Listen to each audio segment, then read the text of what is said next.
In 2006, the Republic of Uganda discovered its first commercially viable oil. Well, so many years down the road, we're yet to see the first barrel of oil leaving this ground. Well, last week, social media was awash with the European Union resolution that was challenging the Republic of Uganda to address certain issues around basically human rights and around environmental conservation for them to continue to, fund the East African crude oil pipeline project. Well, so many arguments have come up that are these neo-colonial tendencies, but also is there an aspect of sovereignty that is being undermined by the European Union? Well, that and much more in this episode of the Youth Roundtable. Ladies and gentlemen, welcome aboard. I'm joined by a panel of distinguished lady and 3 gentlemen. That is now my pleasure to introduce to you. And with no particular order, I will start by Brian Atuheire, the Executive Director of African Initiative on Food Security and Environment. He is also a Mugole, a new Mugole. Brian, many thanks for joining us this afternoon. Thank you, Kidega. I'm happy to be here. Yeah, how do you feel being married? I mean, most of us are not, so... I just regretted my marriage. I've been married. Nice. Interesting. Wow.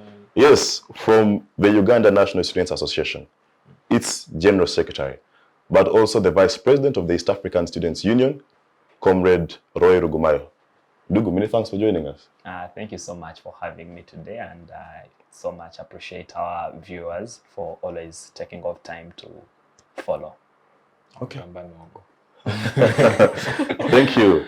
The only lady on the panel, Comrade Regina Namugerwa, who is a program officer at Tree Adoption Uganda.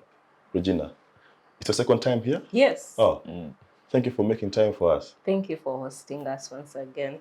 So it's a pleasure. All right, thank you. Then the last, of course, Mr. Brian Aruho, a law student at Cavendish University.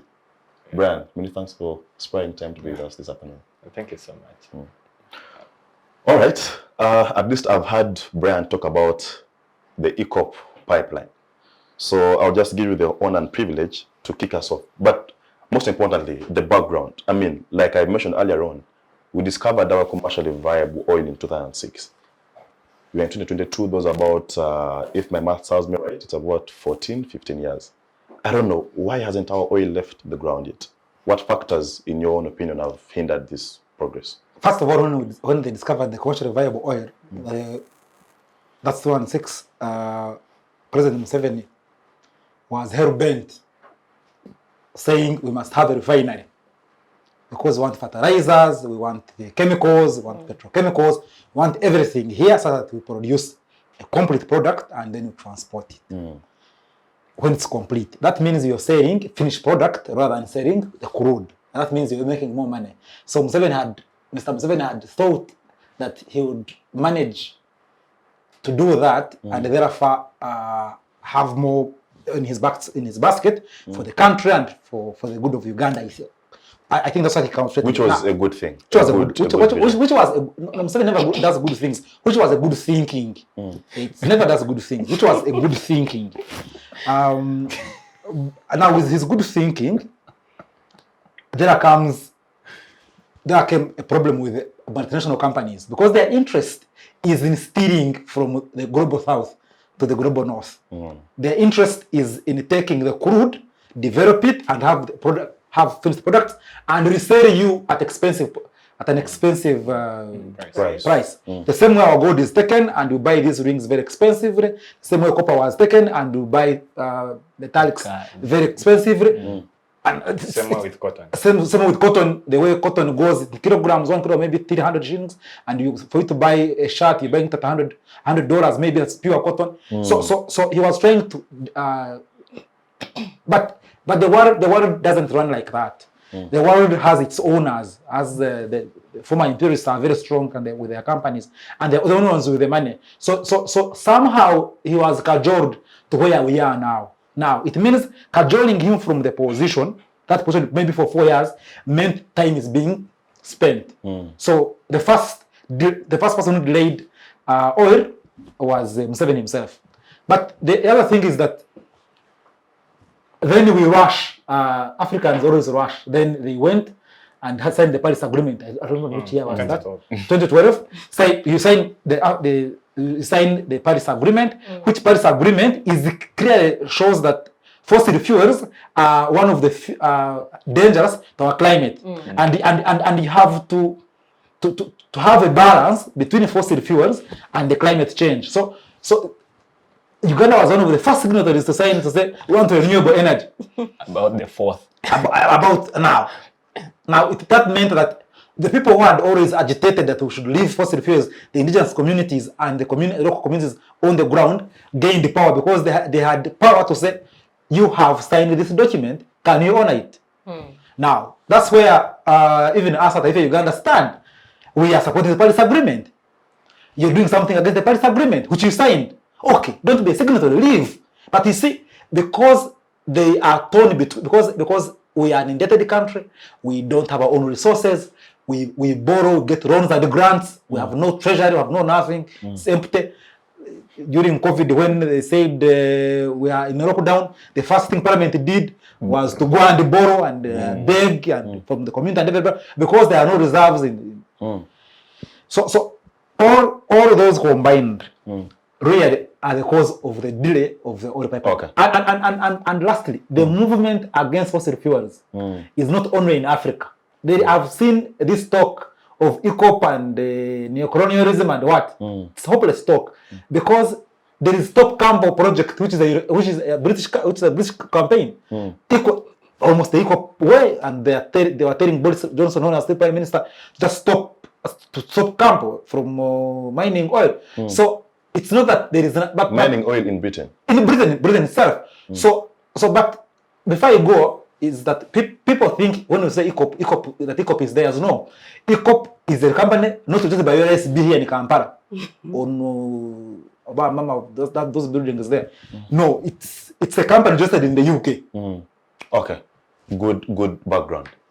Roy Rugumayo, let me come to you. You're a student leader at the national level. One of the biggest pressures that students face today is the fear of being uncertain whether they'll find a job after school. That after they've worn their Makerere graduation hat, will I find employment? I think that the EACOP project is offering a platform for wider enterprise, offering a platform for more job creation, a platform where young people can be more confident of tomorrow. What is your view? Do you think that the pipeline is a progressive agenda towards addressing some of these pertinent issues that youth are facing today? Well, you're putting me in a very tricky situation where now I have to choose the welfare of the students who have been advocating, more so when they finish school, and the very existence of the planet to where they must go and find resources after finishing school, because there is saying, we need this, we need it, because tomorrow there should be sustainability, but then will there be a tomorrow? Okay. Well, I do agree that Africa makes less than 3% contribution to this climate change conversation and emissions. But then should we say, since we are, let us be given an opportunity to make our fair share of the destruction. Okay. So that we can catch up with those that are doing 26% destruction. We are only at 3%.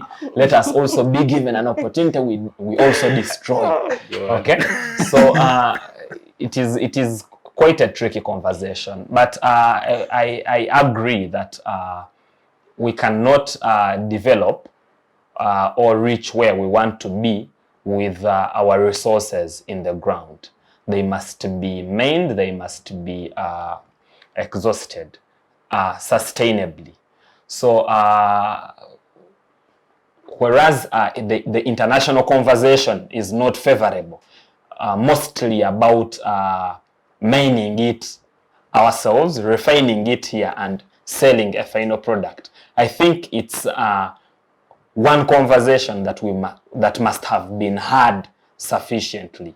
Why? Because now we are here to discuss crude oil leaving to Western markets and along with it, jobs. Okay, so our only contribution is perhaps the casual labor that is going to construct the pipeline so that it takes the resource away. Regarding the neo-colonial talk, I think we should also look at, we are discussing oil leaving the Albertine region, Albert, and it's going to have an impact on Lake Victoria, okay? The Albertine region, biodiversity and all that, who is the president of the biggest chunks of conservation land, including here in Uganda. It's Prince Harry, okay? So it's not entirely a Ugandan conversation, okay? More so when we have also 15% in that whole talk.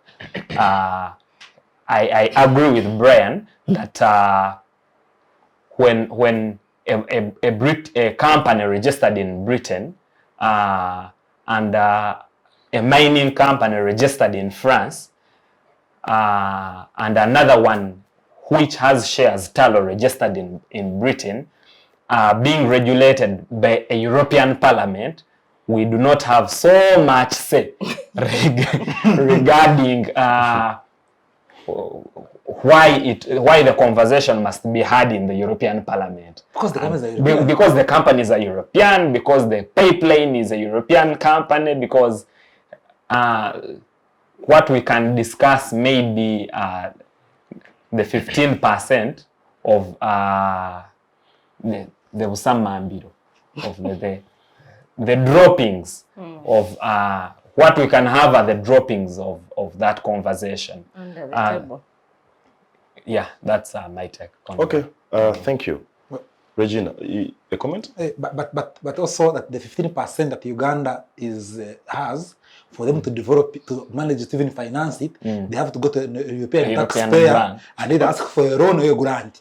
So it's still the Europeans even have influence on So on the 15%. Apart from hosting the pipeline, do we have any say really? Regina, let me come to you, Regina. Okay. And my question to you is going to be well customized. African states, and I'll speak about Uganda, still has issues like hunger, issues like unemployment, very high unemployment, by the way, issues like malaria. In Uganda, around 3,000 people die of malaria annually, right? So whereas your argument as someone who loves to conserve the environment is that when floods come, people's livelihoods are lost, but also issues like malaria are killing people. So it looks like countries like Uganda need the money more because the lack of it has caused more deaths of people because you have a poor healthcare system, you have a poor transport system. So people will die because of things like malaria, things like hunger, things like drought. I think it's more climating related. So I don't know, people like you who are arguing for let's conserve the environment, are you cognizant of the fact that the country needs money? And the people dying from lack of us having money are actually more than those dying from trying to conserve the environment. Are you cognizant of that? Thank you so much, comrade. Yes, I'm cognizant of the fact that nothing can be done without money. But now there are two issues here. Having no money in totality and having money and not being able to access it at all. Every year a budget is released and various sections are put. This shall be for this is for national disaster preparedness, this is for health facilities, but when you come to the accountability of it all, where does it tally? Does it really tally with the money put in the budget for specific things? Now, like malaria control, actually it is organizations like Rotary that are going to come and maybe buff up something and do... Because you don't have your own money. Our healthcare system is being funded by USAID, UK aid, because we don't have money domestically. Yes, we do not have because money. People like you are saying that, oh, no, leave our oil under the ground, let's conserve the environment. Well, that is a good analysis. But then, if it comes out and there are all these employment opportunities which we are yet to experience. Recently, Total issued out a course, a massive course, a massive online course. Do this course. After that, you shall have so many opportunities to work with the EACOP, to work with, I don't know, to work with basically the crude oil pipeline. All those opportunities have been, what should I call? They are being envisioned. But will they actually come through? And which are the people that are going to benefit? Will you get someone who has graduated maybe with a bachelor's of economics from Makerere and tell them now, hey, let's go and demand this machine so that we can refine the oil? I have no problem whatsoever, because it is a dire situation economically here in Uganda, and we need the money. But if we sacrifice and say, okay, let us sacrifice all that channel where the crude oil pipeline is going to pass, shall we benefit? So must we continue being at the feet of those who have money? Yes. Must we continue to be at their feet? We must not continue to be at their feet. Exactly. But this might even not elevate us to the table. No, I think that's just being pessimistic. Yes, we have issues of corruption, yes, but I think that even with the corruption in place, I think that this development could be inevitable. Yes, Brian, I see your issue. Kidega, that is, you're trying to put her in a corner as if the only way we can have Uganda economically viable There are so many other ways through this pipeline. And therefore, you're appearing pro-pipeline. And to help you is that we are actually advocating, if you're going to put 10 billion US dollars in the pipeline, in the Tirenga, can you still lend us that money? And we invest it in renewable things like tourism and conserving the environment. For example, can Uganda tell us how much fish is being harvested from both Lake Albert, the River Nile, and Lake Victoria by the Chinese who are using cages which are sustainable? Can they invest in such things and maintain our waters than spoil the waters? I think if we invested in renew, can they tell us how much beekeeping can make? Can they invest in in agriculture, in progressive agriculture, green agriculture? Can they invest in green activities than invest in fossil fuels? The debate is that the debate you're having is that they are saying it's a one way. It's a one way. If it's not the pipeline, we are done. We are not funding you. Let them fund green activities and other things. In Uganda, people who access light, that the electricity is mostly solar than HEP, which we have been investing in very heavily. So I would want to tell you that it is not even a sure deal to with HEP every person will have power, but with solar everyone will have power. Because I want to tell you something, Brian, and you make a good argument. But my point is that not so long ago we saw Joe Biden, USA's president, going to, I think it was Jordan, to try and negotiate for the Gulf countries to produce more oil. Okay? So the point I'm trying to make is that, yes, whereas we can develop through agriculture, through maybe mining our fish and farming and all those things, if we are looking forward to large-scale global development, then we must think beyond the agricultural produce. We must be able to compete with commodities that are highly demanded on the global market. Yes, your fish is good, but how many countries are producing fish? And what is the demand of fish either way? It's very high, by the way. Yes, it is high. But how many other countries, the global market? How many other countries are producing fish? What is the demand for fish vis-a-vis the demand for oil? All I'm saying is we are not the world's petrol station where you can pick and go. The oil, we have African countries producing oil. The one with some little good governance, little, not even good, but little good, is the one that is somehow progressively doing something. But this is not very well, just Ghana. All the others are devastated. The Delta, Sudan, covering wars and the environment being polluted and leakages, fires. Let's not pretend that an African country of Uganda's stature, a banana republic, is going to go into oil and start debating with the South Korea, with Saudi Arabia. Saudi Arabia. Perhaps it's a point to begin from. Now, Singapore. Singapore, which doesn't produce oil, is one of the countries that export most oil. It doesn't produce oil. and it's such through projects that you get a pipeline and send your oil. But I love it that you are agreeing with me that oil is a commercially viable product. That countries like Singapore have developed, they have built their economies, not because of producing oil, but because of trading in oil. So are you trading in oil or producing oil? No, I think you can benefit from either way. If you don't have a refinery, either as a producer or as a seller. But the other ones are benefiting because they have refineries. Which is what our president wanted to achieve. Which we have failed to negotiate because to have. of our lack of capacity. We lack capacity. Not because of the lack of goodwill. It's lack of capacity. Which capacity? No money. I mean, it's obvious. Financial Regina, capacity. Just make your point. I have to bring in Comrade Aruho. About the EACOP. Yes, economic development, that is a dire situation here. But the major point would be the return. You have been saying this is a British company, this is a British this is a European this and all that. How much returns are we going to have as a country? And will that elevate us from the ground where we are eating crumbs from these same people actually who are sponsoring us to the table where we can have less of all these things that ail us, malaria, what now there is Ebola.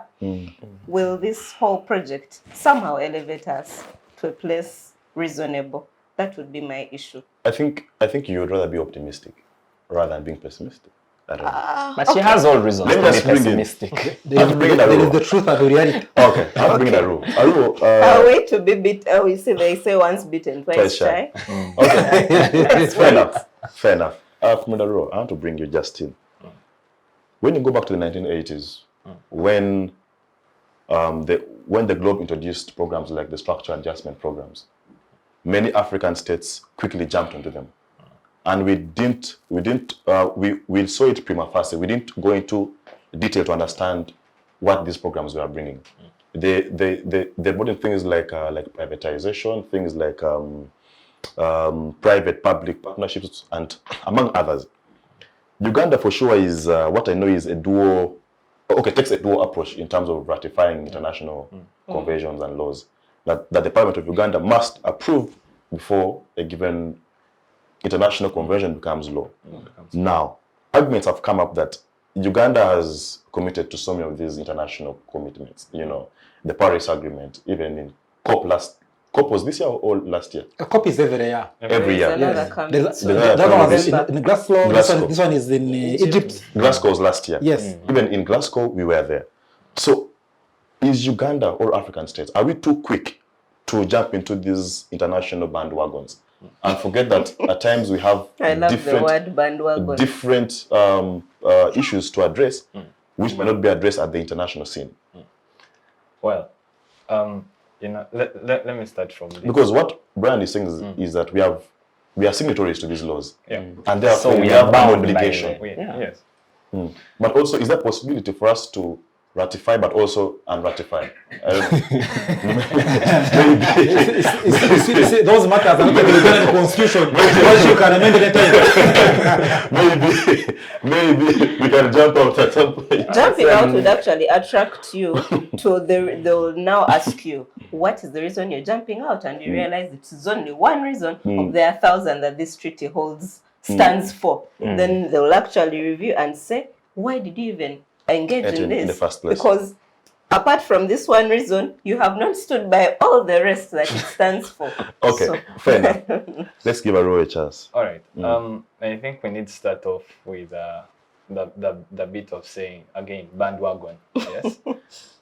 We are at a stage, and we have been at a stage as African nations of wanting to appease others, wanting to please local citizens, wanting to please the international community. In that, you'll find a country like Uganda, you haven't read through even what the Paris Agreement says, but because you've heard France is going to sign, America will sign, South Africa maybe will sign, your boy here from Rwanda is saying he's going to sign, you also say, oh, you know what, let me sign before Rwanda. So that as they're releasing the list of countries that have agreed, Your boy. I'm at least number 3 and my boy comes number 4. You know, it gives you a bigger picture. One, that is one thing we need to look at, that we are trying to please, you know. Secondly, we have failed we have failed to get that insight into certain programs.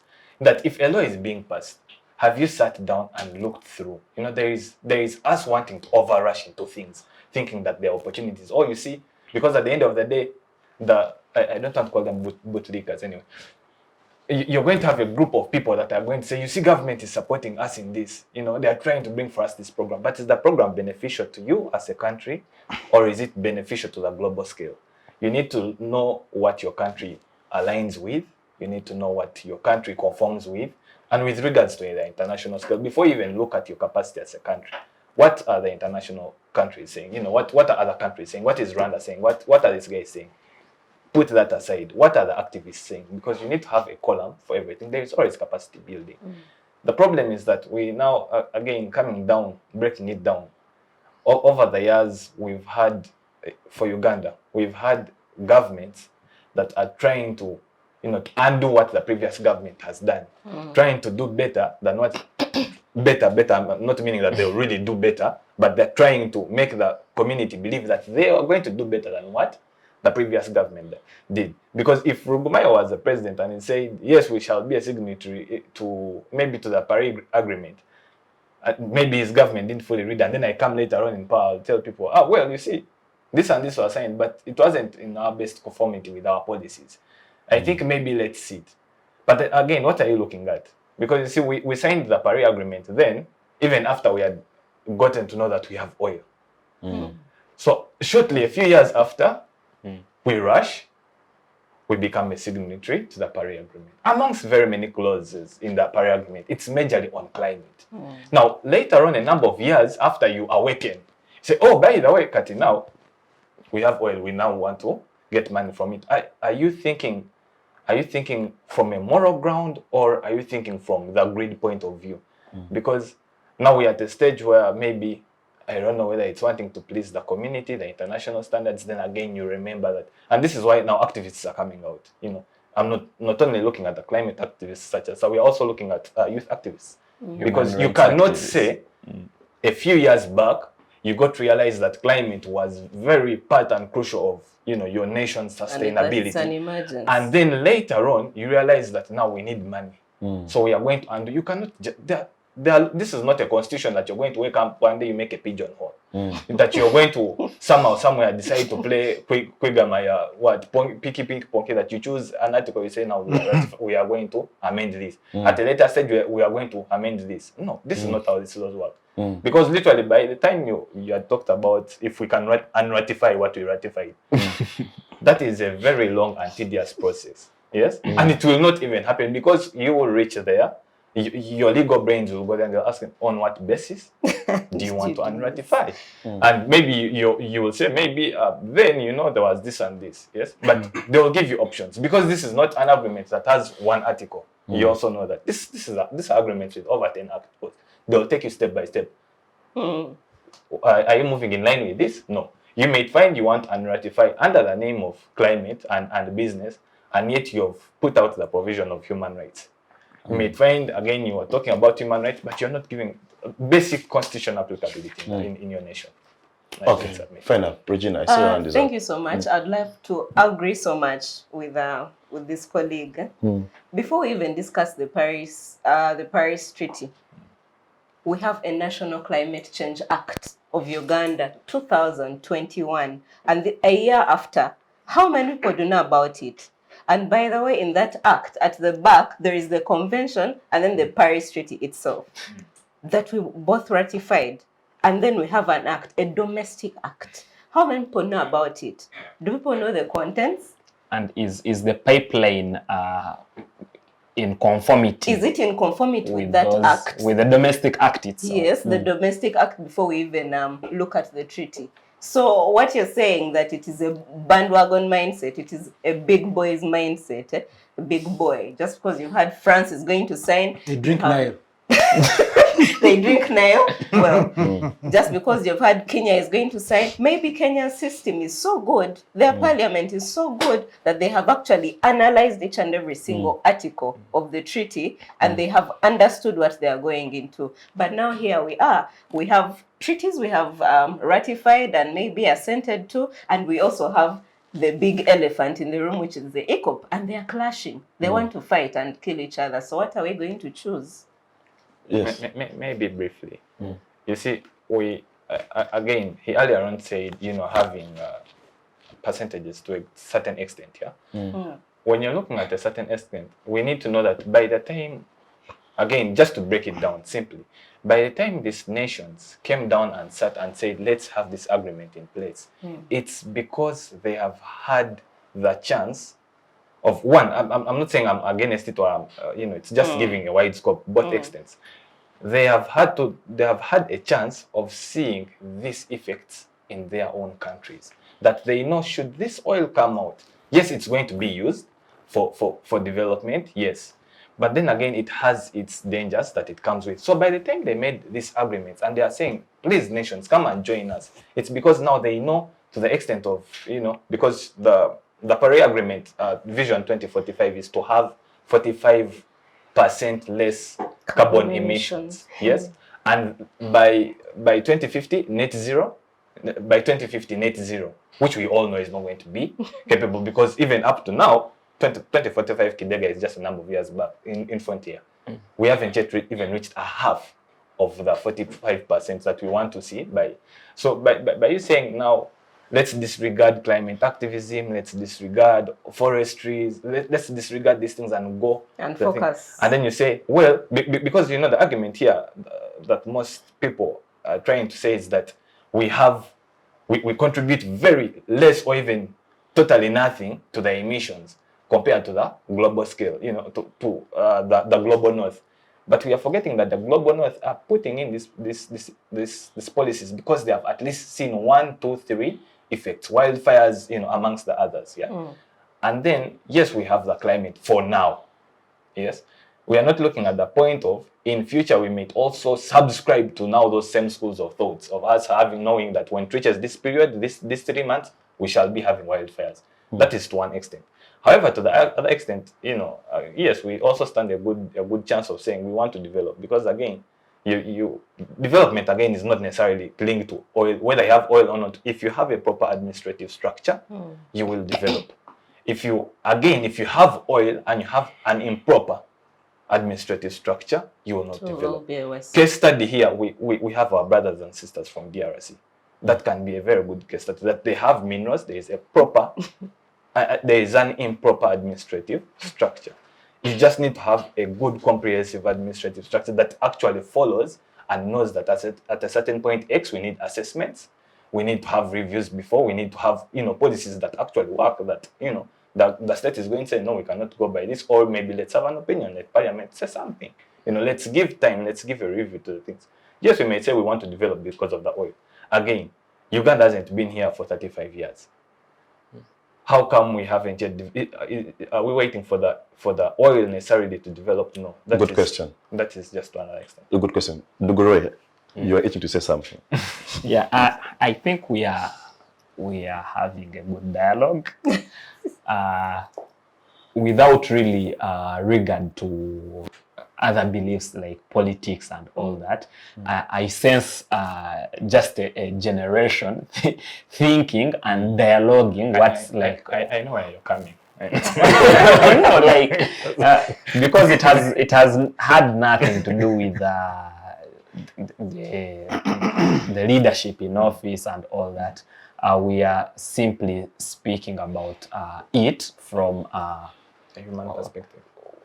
What a well-intentioned thinking member of society should be saying. So are you saying if a person has a political orientation, they might be ill-thinking member? No, I'm not saying that. All I'm saying, I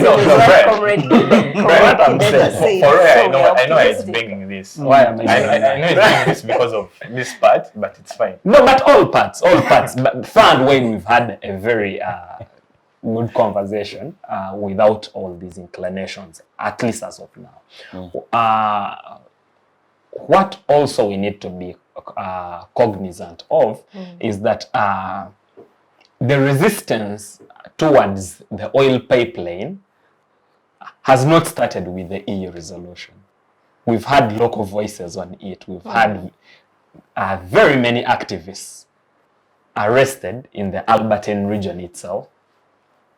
local grassroots activists who are saying small radio stations, locked, local activists arrested for saying, have we thought about this? Have we thought through this? Have we thought through the leakages? Have we thought through the heatings? Have we thought through this? Is it good for us? Okay? And when you come to think of it, okay, widely, just in this year, we are having 4 oil pipelines whose constructions have been approved and launched within the EU itself. Okay? We are having so much oil coming directly to Europe, Eastern Germany, and France, throughout Europe, from Russia, through a pipeline. Okay? Pipeline. Is that oil crude? Is it heated at 50 degrees Celsius? Now, those are the conversations we ought to have vis-a-vis our own pipeline.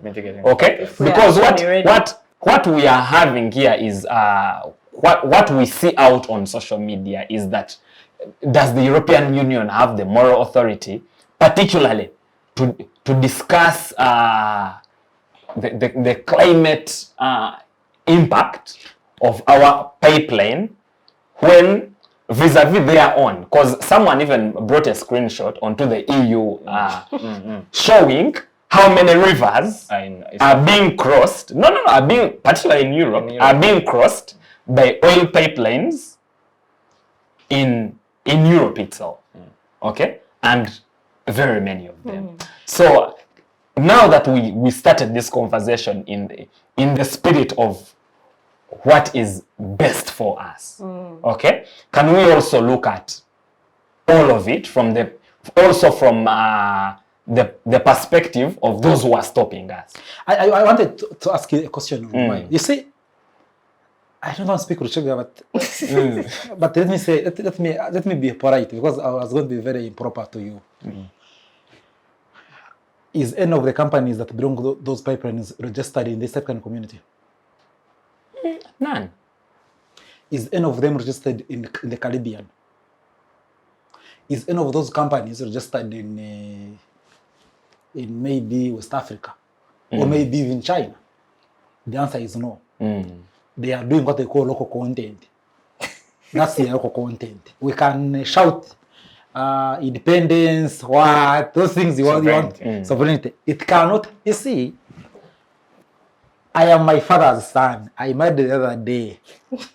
If I go to him and say, Daddy, give me money for bread worth, and he gives it to me, which is the country allowed. Then I say, but Daddy, we are going to do the party in Kampala, we must also fund it. He will have the audacity to say, no, this party is in Kanung district. Because he has given you. Because he has that. He is the one who is funding the party. Subject. He's the one. So for you, just become a participant. I want just 1 second. Give me and that's now. But you also forget that in Europe, their problems are not our problems. We have our own local problems. Our problem, you could be thinking about money. But an European without a heated house cannot live in some days. They could freeze and die. Therefore, as well as they are also transitioning to renew, and you see our capacity to renewable energy is that, for example, solar panels or wind energy and solar energy from just northern part of Africa, Tunisia, Libya, and science has been made, can power the whole of Europe and the whole of the African continent. So why can, what we should be asking them is that why can't you fund that and also stop your oil? Also make them stop their oil. But the problem you think for them, since they are doing what us also do know, our decisions will be saying, but you are very distracted. That is what I started with. Yes, we should not do simply because we have not done enough distraction. After we should be telling them that they are our problem. Because whatever they emit also comes here. And we can also give them solutions and tell them how much they can invest in wind energy, in even HEP better, you know, but because you see they have tried to also what you forget is what they call energy transition. It doesn't happen in a day. all we are dating for is that you can have the oil already developed. You mine that one as we transition. Like there is a transition from coal, which was more dangerous than oil. Very few people still use coal. So we are also saying, can we hit this oil and go for renewable energy? That's the transition. So as we reach for solar and wind, maybe coal will stop completely, oil will be little in our energy systems as we go for cleaner energy, rather than saying because they have pipelines going through rivers and what they don't have the moral authority. Yes, tell them they don't have the moral authority. You also commit not to develop yours. They must also stop theirs. Okay, good argument. Aruho, I saw your hand was up. I'll give you a minute, then I go to Regina. There is a very big perception, not only here, but here to a lesser extent, that people are now trying to make this a neo-colonial talk. That they're trying to impose on us this whole thing because they don't want to develop. There is that whole funny talk about neo-colonialism and imperialism, especially with regards to the EACOP. We need to know, one, first and foremost, he who seeks equity must come with clean hands. Yes. By the time you guys are, because there's a petition moving around. Apparently, people are signing. I don't know, to reach 5,000 signatures, something of the sort. They're still failing. Yet the whole of energy machinery and the whole of the junta cabal is engaged in promoting it, including ministers who have said social media and online petitions are useless. Because they have been saying they are useless, now they are promoting them because they cannot tear gas over the EU Parliament. That's why they are in that petition. Well, yes.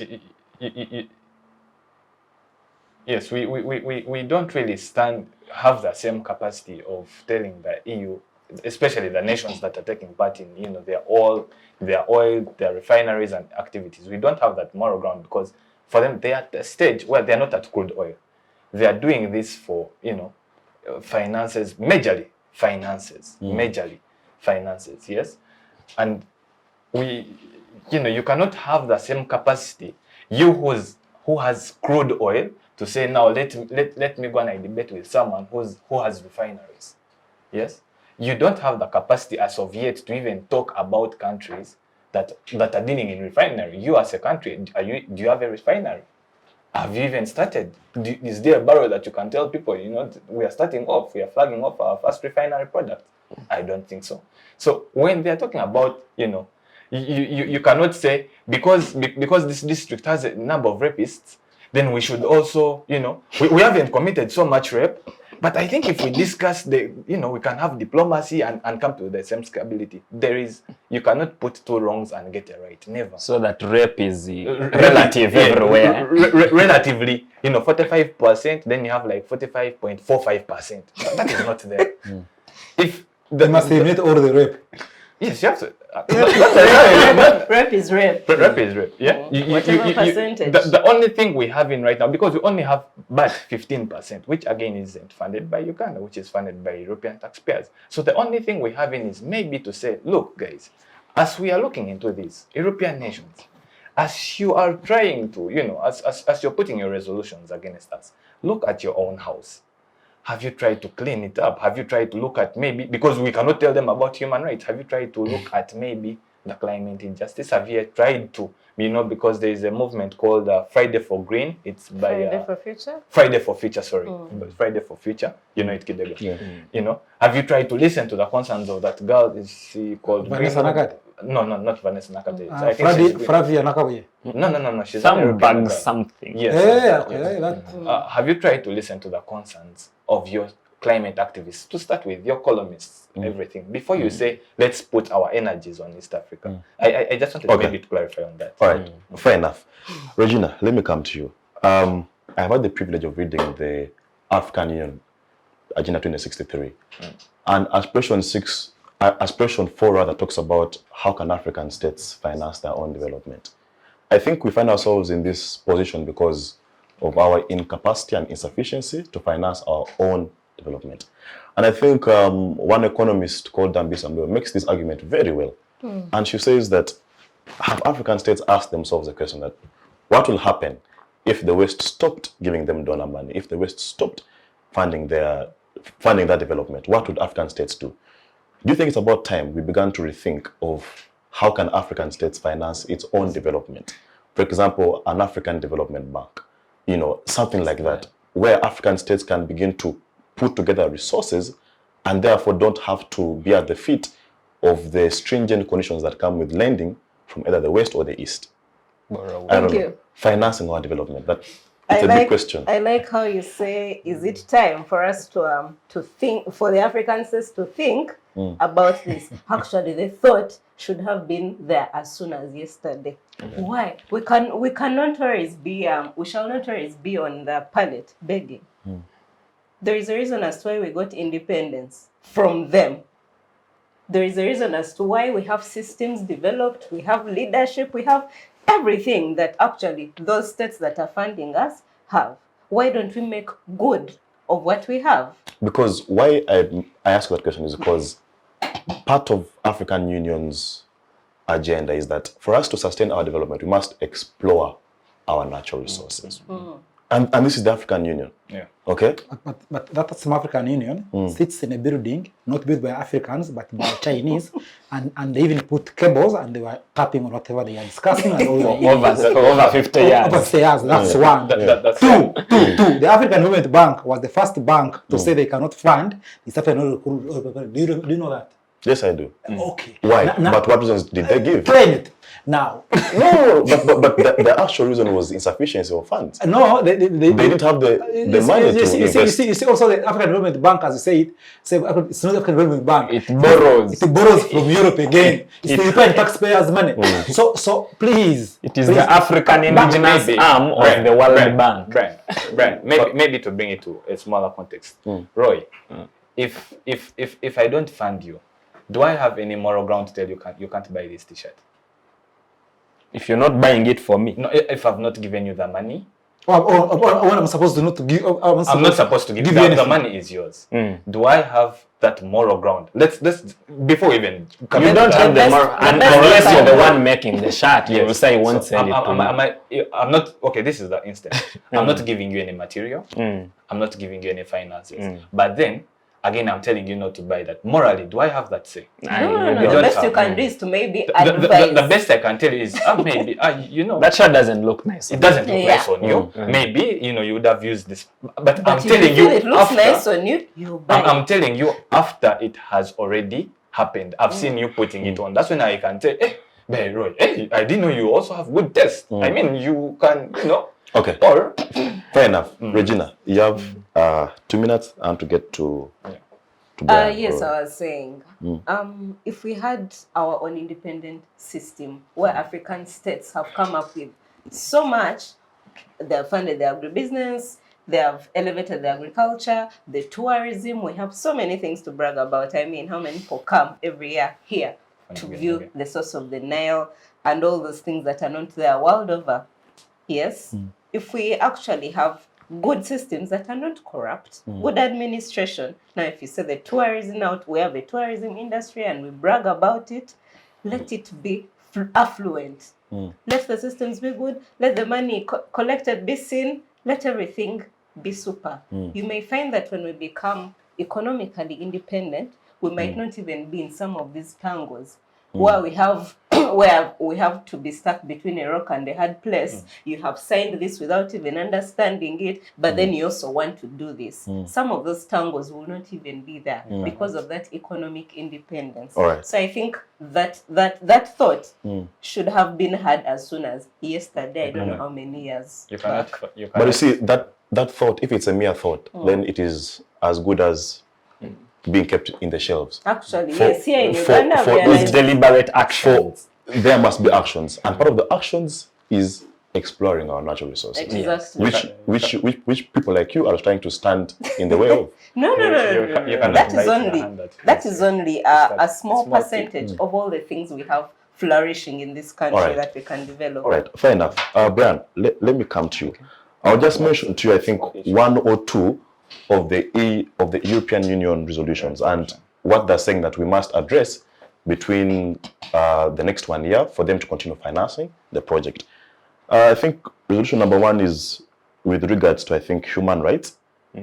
And I think they quote some of the laws that we have ratified, like, for example, the 1948 Universal Declaration of Human Rights, They quote the Convention on Civil and Political Rights of 1966 and many others.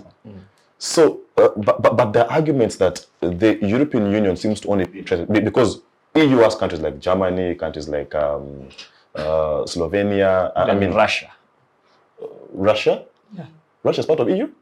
It's Part of the EU, and another one is in Asia. It's in Europe. It's okay, It's an anyway. independent country. Anyway, but the point is that certain domestic individuals, I mean here in Uganda, have argued that the European Union is being hypocritical in that argument.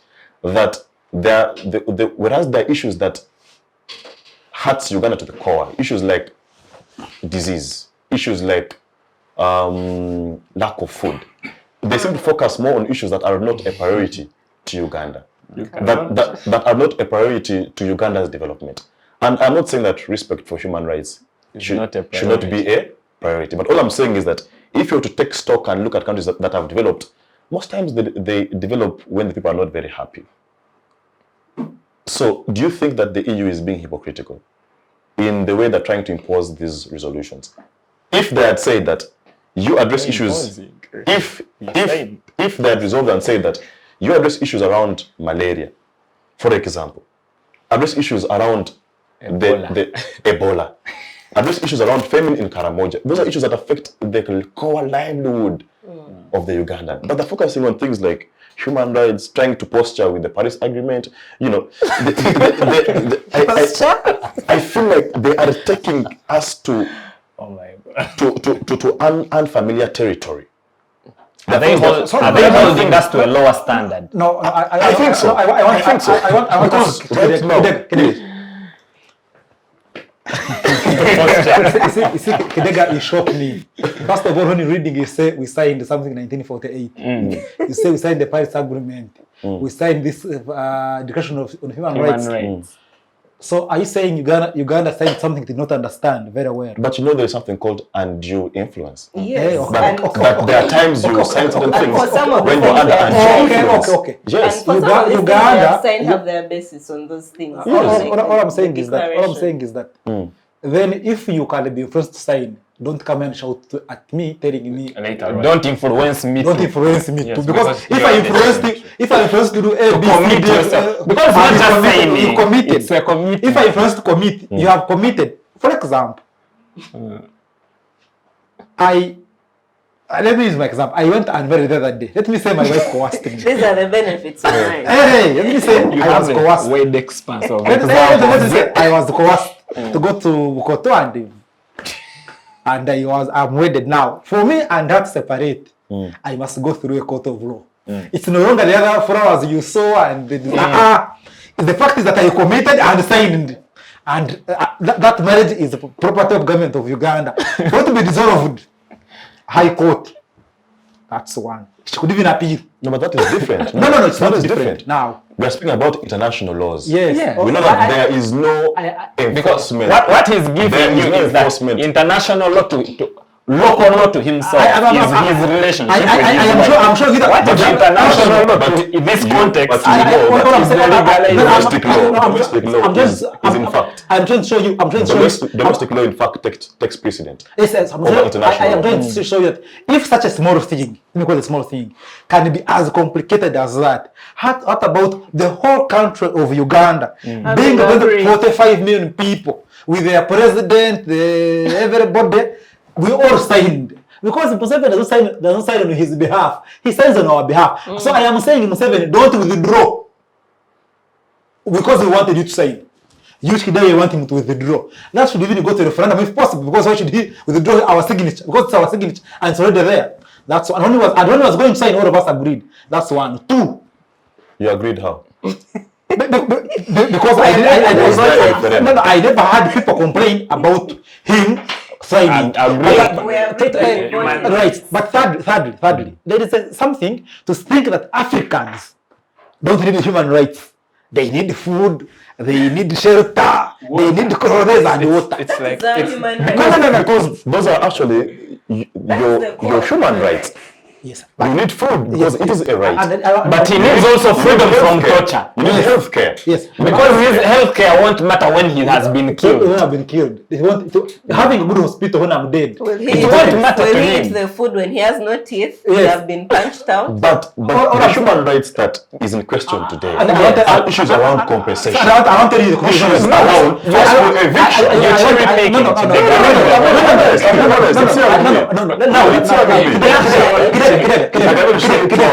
Kidega, as a person who works in the Albertine region, who has an organization that runs oil and gas activities, let me tell you one thing.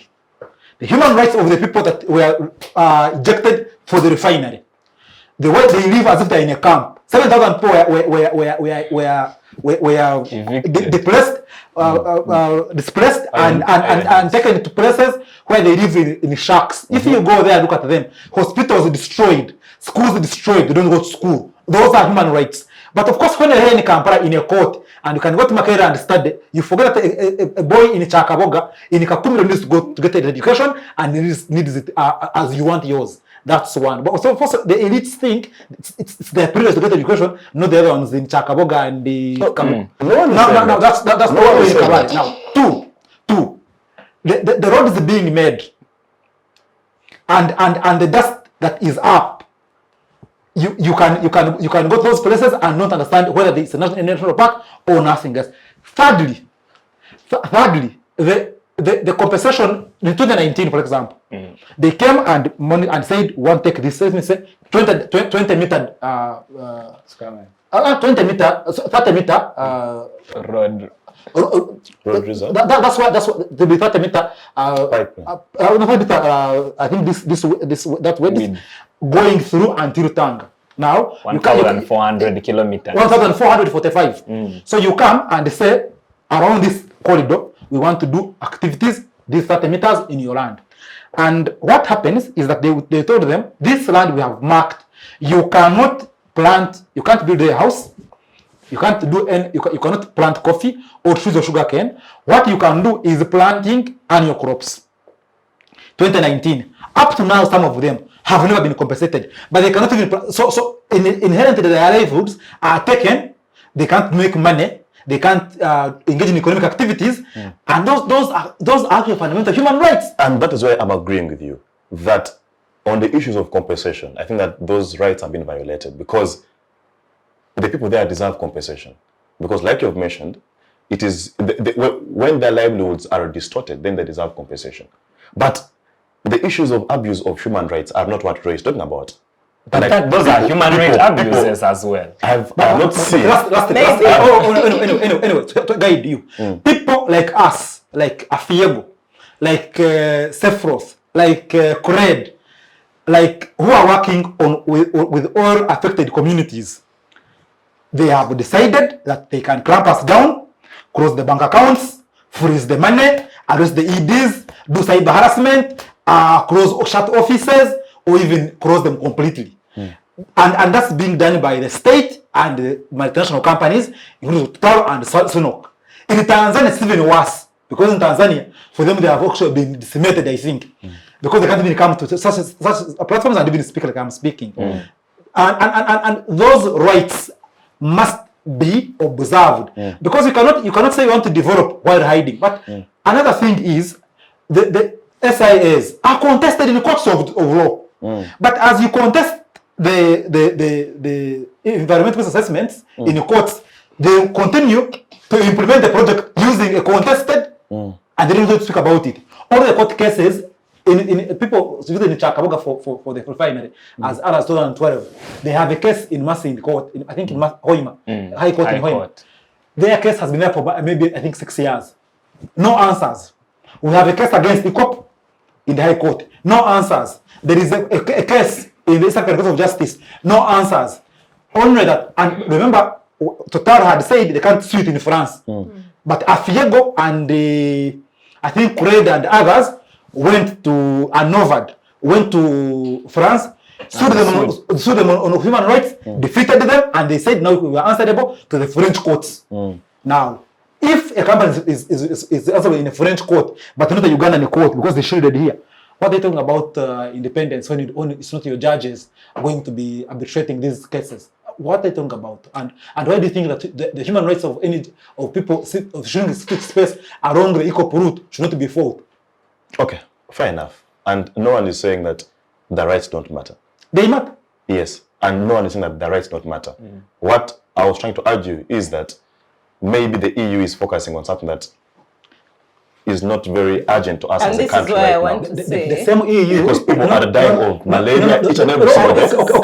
Okay. The same EU. The kids who you're saying their schools have been destroyed, tomorrow will die of malaria. No, I want to aid you. Tomorrow they'll die of Ebola. I am going to aid you. I'm going to aid you. So we must discuss this from two perspectives. Yes. I'm going to aid you. Not only one angle. That the West EU, the EU, and the Americans. That's the West. We want to call them the West.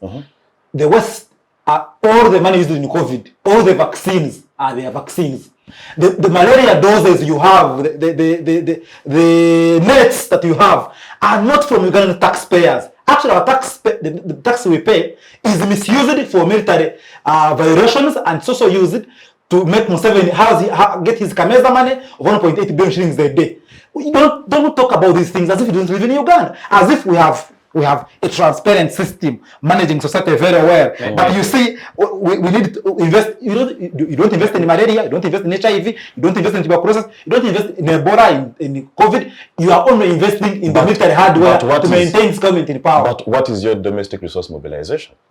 That's a good question. No, we have. And that is why the aid you're talking about of malaria and COVID-19 vaccines comes as a result of your lack of domestic capacity. No, it you cannot generate resources domestically to procure and manufacture. It comes as something I want to call our domestic luxurious living by our elite leaders in this country, the political elite, because the money spent on that cabal to maintain itself in power is too much money that if you invest in other sectors would be developing. So you want to use their corruption and their wanting to steal from the citizens and milking more from the citizens than they give back to call it lack of capacity. We have capacity because we are greedy and selfish, not because we don't have capacity. Okay, colleagues, it's hot in here, as you can see clearly. Let's take a short commercial break. And I know you have an opinion as a viewer. And there's a comment section right below this YouTube channel where you can engage with us. Give us your opinion. Let's know what you think. If you agree with Comrade Roy, Comrade Aruho, or any of the comrades, Regina and Brian, let us know what your opinion is. For now, we take a short commercial break. And yes, I had forgotten that. It is okay to disagree. It's okay. Yeah. Article 29 offers you freedom of speech. So enjoy it. See you shortly after this commercial break. Digital rights are those human rights and legal rights that allow individuals to access, use, create, and publish digital media or to access and use computers, other electronic devices, and telecommunication networks. Digital rights include a right to freedom of expression, information and communication through technology, a right to privacy and data protection, a right to credit for personal works, a right to universal and equal digital access, a right to identity, a right to anonymity, a right to be forgotten, and a right for protection of minors, among others. The state's digital rights are frequently violated through various unfair actions, for example, blockage of websites and social networks, theft of credentials, unauthorized use of people's data for personal gain, privacy intrusion, online censorship, arrests and intimidation of online users, internet blockages, and the proliferation of laws and regulations that undermine the potential of technology to drive social, economic, and political development worldwide. It is hence every citizen's responsibility to respect rights of other digital users and to speak out or report to the responsible parties when one's rights are violated. Well, we'll be back on that short commercial break. We hope that you are enjoying this particular conversation. Well, just to cut to the chase, Regina, the EU has given us a year to address some of these concerns, most of which are human rights related. I know Uganda has a whole chapter 4, customized and tailored to address issues of human rights. For the benefit of the viewer out there who doesn't know what human rights exactly the EU is talking about, in your own view, what human rights under chapter 4 are being violated in this whole process, and what rights does the EU seek to redress? The Thank you so much. Because I'm sure not all. Because from Article 20 to Article, I don't know, around 50 something, all those are human rights articles. I don't think they've all been violated. So maybe they're just some. Oh, thank you so much, Comrade Kidega. What I must say is actually the fundamentality of human rights. Each and every single one that is listed under Chapter 4 is fundamental. And you will realize that actually most of the rights, when you violate one, it will affect another. If you violate one, it will affect another. All of them are interrelated. I'll start with the first one, the right to property. The right to property is very broad, but specifically for this issue, I'll talk about the aspect of compensation. They have marked so many places here, even up to Chotea as you're heading to Tanzania. They have marked houses, and apparently those are the houses that need to be broken down. Those are the hospitals that those are the health centers that need to be broken down. But what is the solution to that? Of course, ideally in law, the solution would be we have to compensate these people before we construct something that is in benefit for the whole country. And by here, the EACOP and whatever is going on at the crude oil pipeline is going to benefit the whole country, which is why this is even agreeable. I cannot discuss all the rights, but in compensation, what is going to be done? What is going to be done? Some are going to come and pretend to value and tell you this is the amount of money you need. Maybe you need about 50 million. And of that money, how much will be gotten? Oh, I remember I said I'm pessimistic, but well, I'm speaking from experience. The experience of human rights, some of these things are not really enforced. The right to property is going to be gravely violated. And the right to property will affect almost each and every single thing, because when you leave your home where you have been gaining subsistence, you've been planting your things, you've been doing what, now you're going to go and live in a shack, like Comrade Brian said. And perhaps the case of Salvatore Abuki versus the Attorney General, I think, explains that very well. Yes, very much. I'll look at one other right, because I cannot discuss all of them. All of them are interrelated. The right to health. What does EACOP mean? EACOP means that they're trying to excavate oil and bring it on the surface, and by that we shall benefit. But do you know what that actually means? I have a sect of so many people here in Uganda who believe that if you die without owning a car, you have died poor. And actually someone will literally go to church to fast and pray so that they can own a car. Okay, fair So enough. let us let us assume the oil comes through and it is accessible and optimistically, not pessimistically, and it is a good deal. Now this is going to bring about so much development, which you are not going to rebuff. Maybe you have developed more industries because there is oil, but you are planting less trees just because there is more oil. Now you're cutting down. You've gotten rid of the swamps. You've gotten rid of the forests. What is that going to do? There are so many health issues that are going to arise. Cardiac, the lungs, the skin cancer, the emissions, all that is going to create a health issue. All right. To mention, but a few. Thank you. Mr. Aruho, I don't know. Earlier on, Roy mentioned that this question doesn't appear to be very partisan. But I'll ask a partisan question. Do you subscribe to any political party? Yes, I do. Which one is that? NRM. The NRM. All right. The president of the Republic of Uganda and chairman of the National Resistance Movement had this comment 3 days ago. Either way, we shall have our oil coming out by 2025 as planned. So the people of Uganda should not worry. Comment number one. Comment two, and this is on Twitter, we should remember that Total Energies convinced me about the pipeline idea. If they choose to listen to the European Union Parliament, we shall find someone else to work with.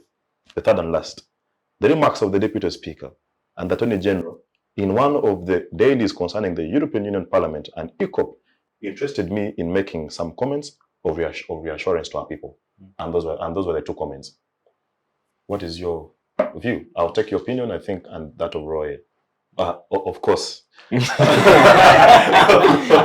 humble. Of course, he has something to say. Yes, these comments from the chairman of your party. Well, to the normal Ugandan, these are comments of reassurance and telling you that all can be settled.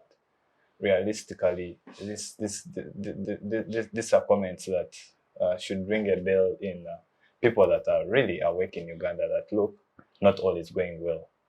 We actually need to look at the bigger scale of what is happening, because by the time a deputy speaker, who also is a member of NRM, comes out and makes that same statement, makes a statement, the Attorney General of the country comes out and makes a statement, and then the president comes in under the disguise of making a reassurance, it means that actually not all is going on well. There could be a number of mitigating factors, either international pressure or even the local pressure. Local pressure looking at student voices, looking at climate activists, looking at civil society organizations, looking at NGOs, to mention but a few. International pressure looking at the biggest contributors of the funders and everything of this organization and everything, because when you're looking at the international scope, why I just want to state it is because as Uganda, we aren't running on funds that are actually provided by Uganda. We are at the mercy of US aid, UK aid, to mention but a few. But here, I was coming to that. he says that we shall find someone else to work with. Yes. So meaning, whereas those entities, whereas those entities that you've mentioned, we seem to be maybe they are funding this project. We're also saying that we have other people who we can work with. Yes, that's why I started by saying it to the normal Ugandan. It would be it's a comment of reassurance that guys, everything is fine. To someone who has at least tried to analyze it is not a common. It is not a comment that you should really take as a comment of reassurance. No, it is a consolation message that look, yes, I want to show you people that if we have other options, but are the options there? Are you lacking faith in your leader? I have a lot of faith, but you see, again, I'm a person of sound mind. I do know how certain things run. Yes. The thing is, you will say, because in the same tweets, the first tweet, one of the tweets, he says that we have Francis, So you're literally showing us that we can get another option, which currently you will either run to Russia or you run to maybe the Chinese or maybe the Arabs. So we need to know, shall we have the same percentage talk? Because if these other nations have managed to give us 15% of their taxpayers, these others can tell us 20, 25, which will have a long-term adverse effect, not only to our generation, but the future generations. Because now you have to look at the issues of maybe debt repayment and all these other things, to mention but a few. Roy Rugumayo, the comments of your president. My president. Yes. Of the president. Is he a president? Of your president, I insist. Of the president. Do you recognize him? Of your president, I insist. Of the president. But that shows what sort of disregard Mr. Museveni has for Ugandans, because the Bryans have spoken about these things. The climate activists, the Nakates have been speaking about these things. The local NGOs have spoken about this, many of whom have been closed and clamped down on. This was not a conversation until a European Parliament came out and said, but look, you need to sort this and this and this so that you can proceed. Then the Deputy of Speaker of Parliament came running, the President came running to make comments about foreign neocolonial on a foreign media app, which is also a tool for neocolonialism again. If he was making them on UBC, at least he ran to Twitter to No, but even UBC would need transmitters. I mean, that are developed at least we would say, Europe. okay, local content. They would have gotten a microphone and run around the country saying the same. But what we are looking at is things are not going on well. We can agree from at least those who have followed Museveni, they know how he reacts when things are the way they are now. Okay, he's not happy about what's happening. He sounds like a man cornered. Okay, but when you look at these resolutions, as Brian would say, these are a parliament trying to regulate their local companies. This is a local issue in Europe, okay? Trying to regulate how their local companies will work in a far away or maybe foreign market, okay? So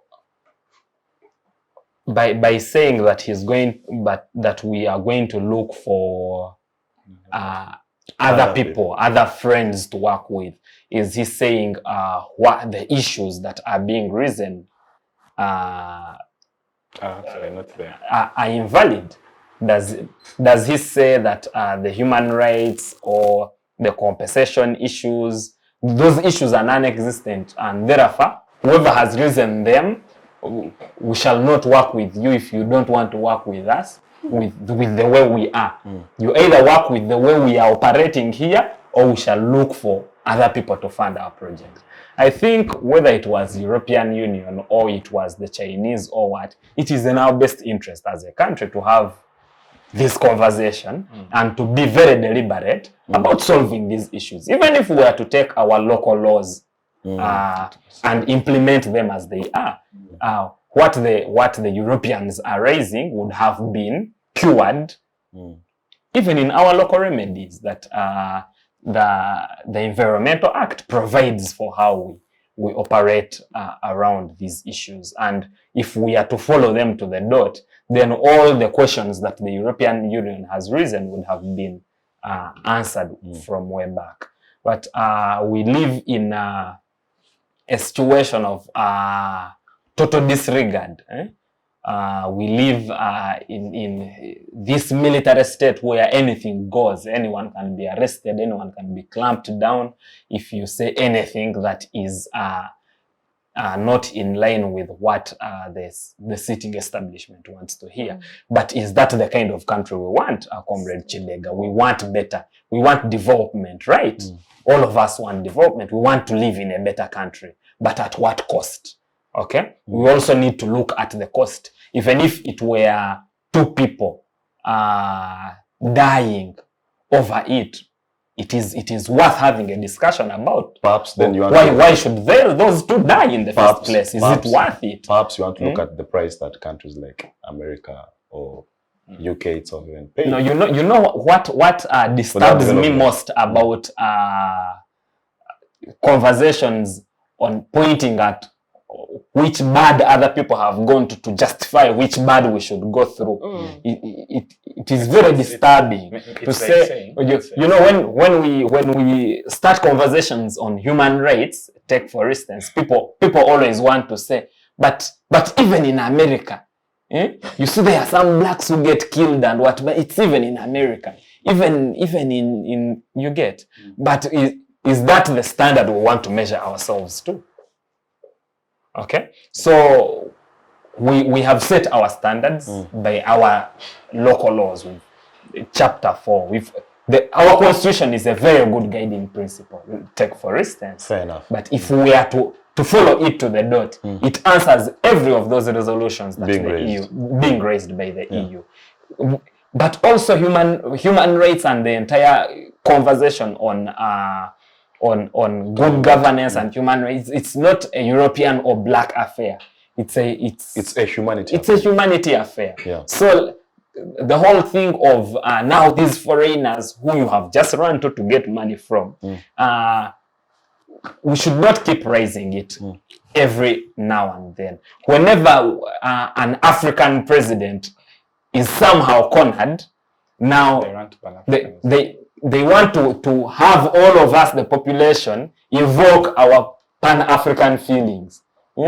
And where are those Pan-African feelings when for all these years he has been saying my oil? Thank you. These people want to disturb me because of my oil. Now I'm glad it is our oil. The conversation now is these people want our oil. But just a few years back, it was my oil. Good argument, Roy. Very good argument. Yes. Yes, Brian, your president is comments. I don't recognize him. But he is the president of Uganda. No, it's legitimately so. Legitimately so, I don't recognize him. He's Mr. Museveni. If he's your president, well and good. He is our president. No. I want to guide that there can't be a person occupying an office legitimately cannot be recognized by me. Maybe by you. But he was elected and sworn in, and if I don't you subscribe to the law of Uganda, then what definitely illegitimacy the president was involved? Your discussion about Museveni and his legitimacy, and you saying he's my president, is bastardizing this debate. It's bigger than him. I insist he is your president because we are discussing his comments. No, with regard because it is you who said earlier on that when the president signs a document, he commits the entire country, yes, right? So meaning he commits even you, Brian Atuheire. Yes, so I was saying, I was not discussing Museveni, I was discussing a president and a country. Those are different. When you put in Museveni, you bastardize Uganda, and because Uganda, Museveni takes Uganda as his home, not as his country. That's sickening. And you want me to think, then I also call him Musei and Daddy Mama. and then Mama. I don't want to join that category. I'm bigger than that. And I think more broadly and more. Muzukulu. I don't want to be cajoled into that granny matter.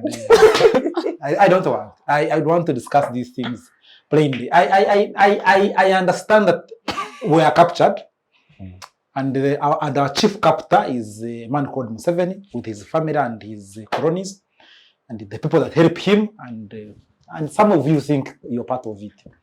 Like my brother who said he's NRM, but he has a sober mind. I don't want to say what he is otherwise, but I was looking at him and saying, okay, you're NRM and you're saying you have a sober mind. And I said, okay, he's sane. Maybe he still remembers that he's sobriety and he's NRM.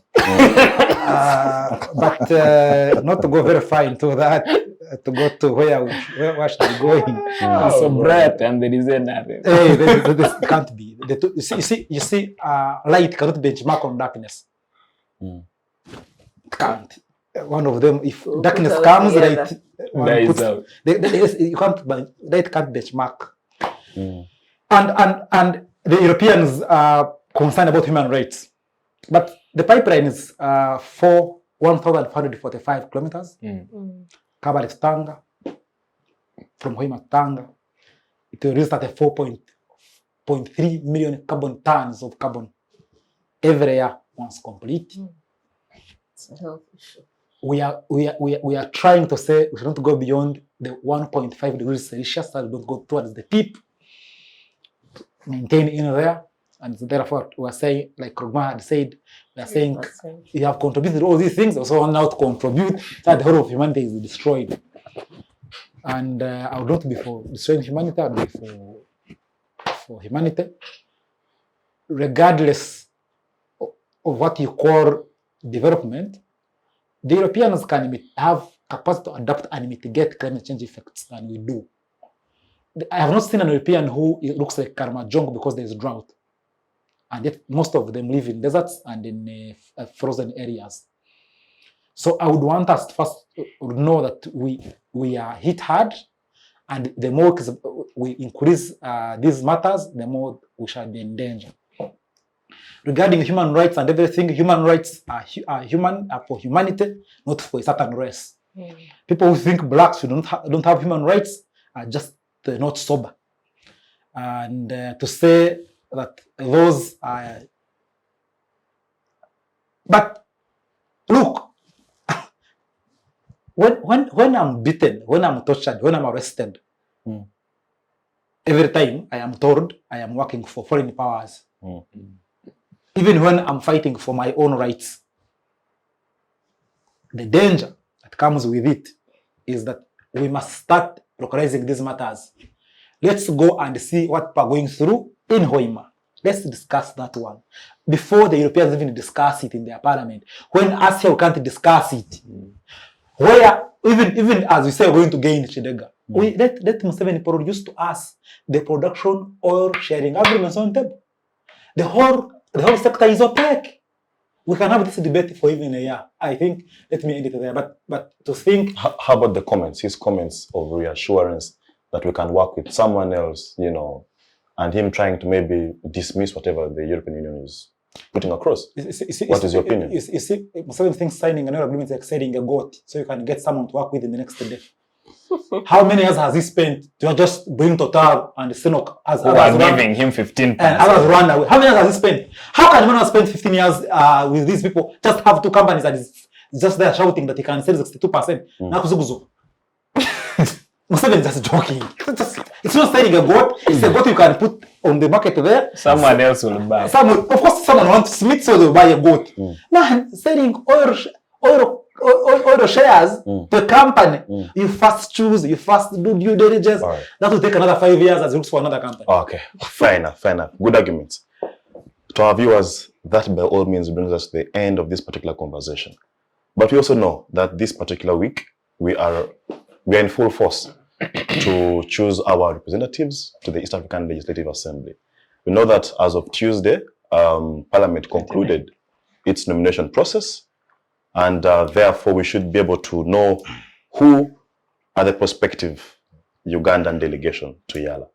Well, we shall spare the next 20 minutes for that conversation, and just to kick us off by sharing with us his own experience as someone who showed interest, as someone who had aspirations to represent Uganda at that level.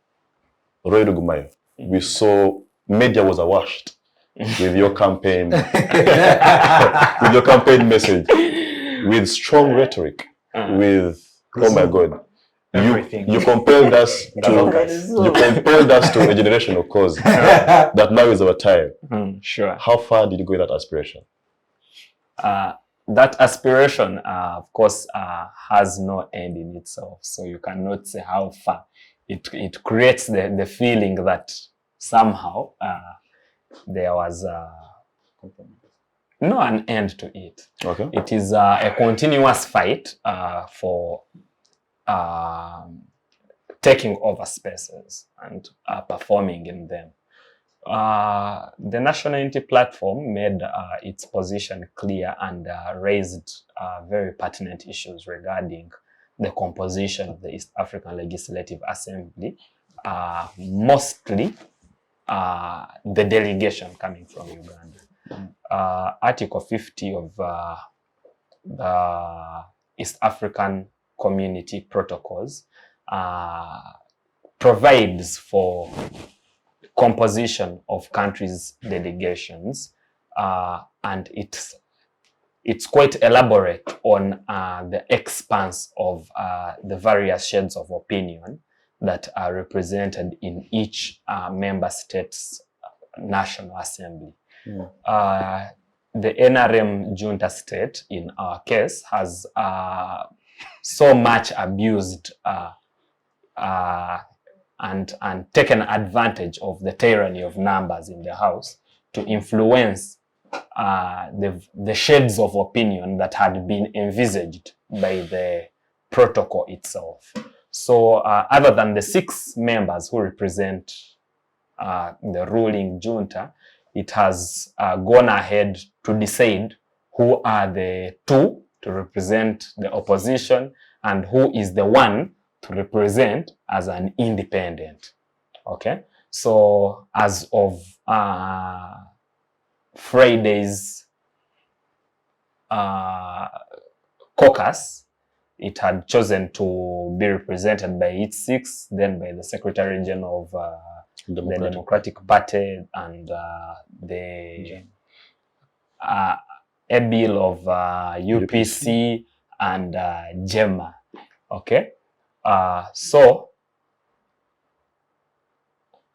why did I call upon my party to reconsider its position of staying away from such an abused process?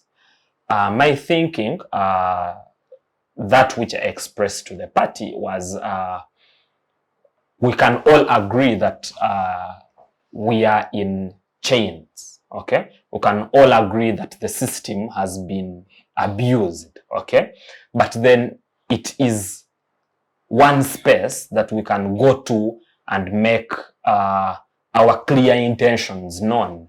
What is the position of the party, particularly regarding this whole conversation of the East African community, this whole dream of integration? What does political federation mean? What does monetary integration mean? And what is the position of the National Unity Platform and the millions of Ugandans it represents? So my thinking was that there should be a party position.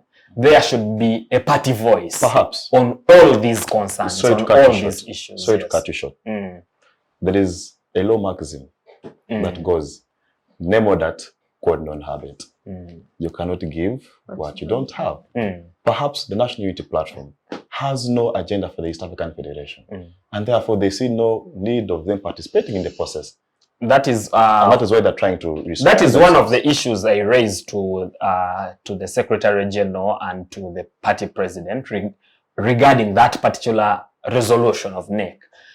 These are conversations that have happened in the open space regarding what the foreign policy of the party is, and I thought this would be an avenue for the party to present its foreign policy, to actually show that it has a foreign policy position on various issues.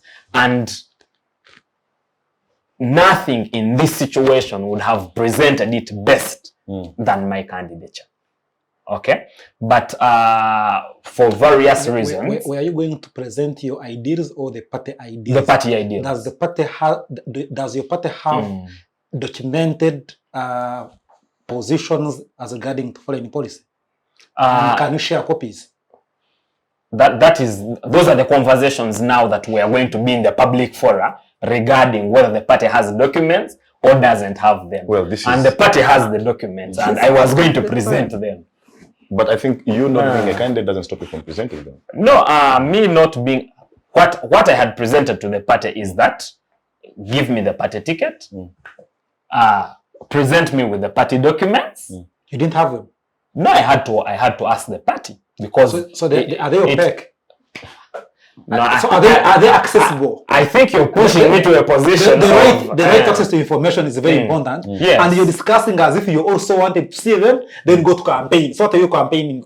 We are campaigning because if you want to campaign on a platform, you must have its documents, read them, and then so meaning campaign. He's saying that you launched your candidature before having yourself acquainted with the tools that you need. Yes, that's what I'm saying. The party has documents regarding... Did you get them? It's a public document. They are public documents. More so the huge party manifesto. Okay? Now in it, there was a foreign policy. Okay, fair enough. Yes. I want to bring in Brian because he seems to put you on the wall and forgetting that his own house is not very clean. No, his house has a candidate. They do, but we haven't seen the party leadership coming out to say that we are campaigning for this candidate and therefore members of parliament should. He seems to have taken a soul war. He seems to be fighting a soul affair. The Honorable Secretary General, Deputy Secretary General of your party. No, Deputy Spokesperson. That's Deputy Secretary General. Administration. Yes. You see, why I should laugh at you by you saying that is that he's not an independent candidate. There was a process where the party sat and chose that same candidate, and he was given a ticket officially, and is in parliament officially. We have leadership in parliament that is working on that. That election is not an election outside parliament. It's an election within parliament. I do not know whether I should whether I should back him, because even if I backed him, then what? Don't you have an area member of parliament? Pardon? Don't you have your area member of parliament? Exactly. So backing him means that I contested with my area member of parliament. First of all, of persuading your MP. For my area of parliament, we don't agree. I contested with him. I didn't make it. He made it. Either way, they can make it. Either way, he's in parliament, and I understand he will follow the junta's rules. The junta's rules are that NUP, whether FDC contests in that election, They know they want to go to Arusha because for you to go to Arusha, you must agree with Museveni, whether you're opposition or government. And FDC and NUP seem to be hell-bent not to succumb to that. And as far as FDC and NUP do not succumb to Museveni's patronage system, they're likely not to go to Arusha. That's one. Two. So, but what have you done as a party member to see that the Honorable Kaija makes it to Arusha? First of all, there are many things that a party member can. You see, the level of EALA is that one. First of all, they are chosen by NEC. I'm not a member of NEC. Neither do I have to campaign because NEC members know themselves. They campaign amongst themselves. Kaija himself is the party lead because if you went into rankings, he cannot go beyond number 4 or number 5. So I would not want to say. I would not want you to say that Chigongo is running in NRM, and you're saying you as a party, what can you do for Chigongo? What can you do? So you're saying that the same challenges the NRM is facing internally are similar to that of FDC. They're not same challenge. In your own words. No, they're not same challenge. It's not a challenge. It's a fact that because you're saying that because Honorable Kaija holds a big position and therefore his candidature was hardly challenged. Okay. Party members are equal according to the constitution, not according to positions. That's why in a swimming pool, there's a bigger swimming pool, there is the high end and the lower end. And even besides, there is a swimming pool for the children. I do not know why. Yes, and I expect a guy swimming at the higher end to help a child drowning in the swimming pool of the children. I don't expect the child to jump out of their smaller pond and jump to help a guy drowning at the higher end. If the child is a good swimmer, yes. I'm saying I don't expect naturally, because if he is a good swimmer, then he doesn't enter the Casimoro swimming pool. All I'm saying is, so I'm trying to show you what it is, not what it ought to be. So I'm saying the party has done everything possible in the limiting space to serve their candidate. The candidate is selling himself. I know for sure. I know as a party member, I could subscribe. I give some money to the party. That money is the money used to make Kaija posters, to make to nominate Kaija as a candidate. I am contributing, but I am convinced where I am. I don't have to be in election mode over one candidate in parliament where I don't even vote. So that's what I wanted to say. But what I was saying in the documentation was that I have had a problem with NUP, and it's public knowledge. And my problem is that they could be having good documentation, but their leaders don't articulate it very well. So it's better get a copy and read by myself. Because if I wait for their leaders to read and explain to me, I might not understand. It might be because you see, you can ask people what they said over the campaign. They didn't say anything. Tercho Tugamba and come to Robert Dabstein and you go. I don't want to be like that. That's one. Two, my party has launched its policy agenda. It is still a working document. It has 2 manifestos that mirror that same document. And those things for us are not, we don't ask the party. You go to Google and say, FDC Manifesto 2016, FDC Manifesto 2021, FDC Policy Agenda, and you get the document. You don't need to ask Secretary General or anybody. That's what you call by being a public document. Those ones that are kept and you have to call. And you have to call and you have to ask. They limit our because I must read the NRA manifesto, read the FDC manifesto, read the NUP manifesto. I should be able to access them with ease. But where you find a member is saying that they were asking the student to avail them with the documentation, I don't understand it. Yeah, fair enough. I think that falls below the standards of a public document. Comrade Aruho, the National Resistance Movement, you held a caucus last week on Friday, and the party decided that they shall maintain their 6 EALA MPs, among which are Comrade George Odong and many others. But also, the NRM seems to have a cordial working relationship with UPC and now the Democratic Party. They have been engulfed. So, first, 2 questions. The decision not to recycle leadership as a young person who perhaps, maybe you didn't have interest, but I'm sure there's a young person who probably had interest to go to EALA. But because the party has taken a position to maintain its leadership there, they have not recycled. But 2, your numerical strength You've using it, of course, to your advantage, and I want to assume so. But has your numerical strength limited young people like Roy Rugumayo? Okay. Well, for purposes of record, it's not that I didn't have interest. I also You had interest as a person? Yes, as a person, yes, I did have interest. Then, And your party locked you out? Not necessarily, I didn't apply. Wow, okay. Yes, but I did have interests. Yes, that is just for purposes of record. That's why I decided to back up my brother should he continue. Yeah, regardless of political affiliation. The generational cause. That's party was that's illegal. I know that is illegal. And can be reprimanded. Again, as before we went for that break, before or after, I said I'm one person that stands with what my mind says. If my mind says that this is right, I'll do what is right. That is irrespective of the party position. Yes, you're a person of sound mind. If my reason again for record, before I answer the question, my reason for supporting Roy, for backing him up was because I've seen Roy over time. I've seen him work. I don't just support someone based on whatever society says. I'll support you because of your intelligence, politically and socially. Are you saying that you haven't seen the intelligence of the Honorable Namara, who has been at the forefront of establishing the East African Youth Council, for example? I'm coming to that. A member of the NRM. I'm coming to that. But he doesn't have to disregard his own party candidates for him to support another. I'm coming to that. You're pushing me in this ice cube. I'm coming to that. Yes, that's the reason I was supporting him. Yes. Now, coming to question let me start with number 2. As to if this locks out the youth, it really does lock out the youth.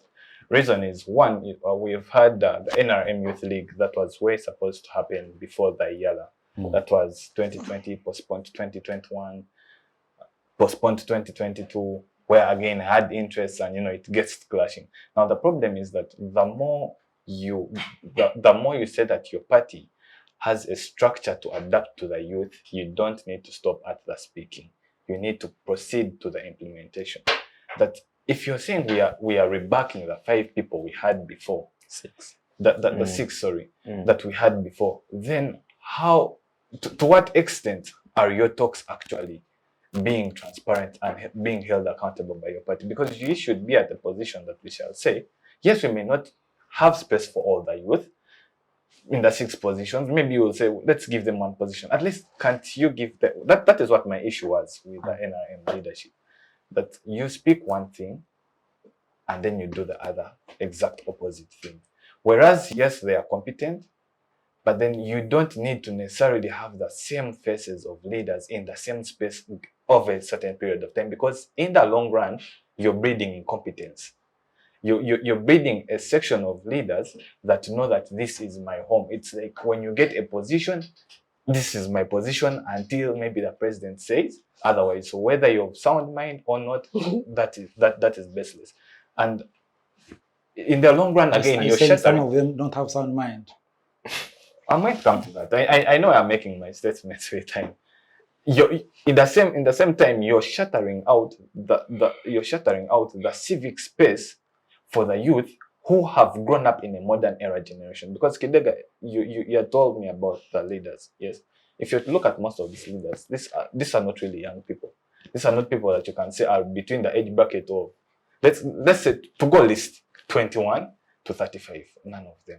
Yes, so that means these are people that have been there way back before time. They've been here for some good time.